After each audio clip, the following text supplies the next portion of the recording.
অর্থনৈতিক নিষেধাজ্ঞা সহ বাংলাদেশের অন্তর্বর্তী সরকারের বিরুদ্ধে নানা ব্যবস্থা নিতে যুক্তরাষ্ট্রের পরবর্তী প্রেসিডেন্ট ডোনাল্ড ট্রাম্প প্রশাসনের প্রতি আহ্বান জানাবেন ভারতীয় বংশোদ্ভূত মার্কিনিরা।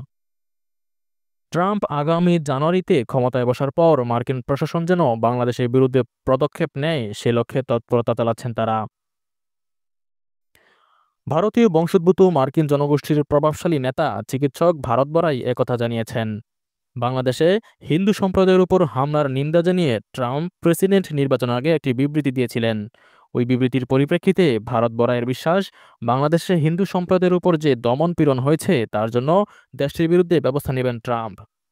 পিটিআইকে দেওয়া এক সাক্ষাৎকারে ভারত বড়াই বলেন, বাংলাদেশি হিন্দুদের উপর দমন পীড়ন ও হিন্দুদের মন্দিরের পবিত্রতা বিনষ্ট করা নিয়ে সাহসী বক্তব্য দিয়েছিলেন ট্রাম্প।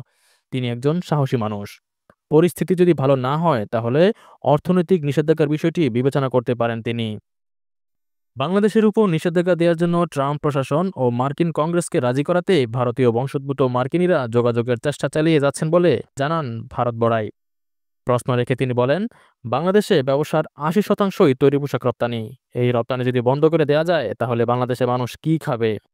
বাংলাদেশে হিন্দুদের উপর দমন-পীড়নের দিকে ভারত সরকারের নজর দেয়া এবং দমন-পীড়ন চলতে থাকলে নিষেধাজ্ঞা দেওয়ার আহ্বানও জানিয়েছেন ভারত বড়াই। তিনি বলেন, বাংলাদেশ যদি হিন্দু ও সংখ্যালঘুদের উপর হয়রানি চালিয়ে যায় তাহলে ভারত সরকারের উচিত হবে তাদের উপর নিষেধাজ্ঞা দেয়া।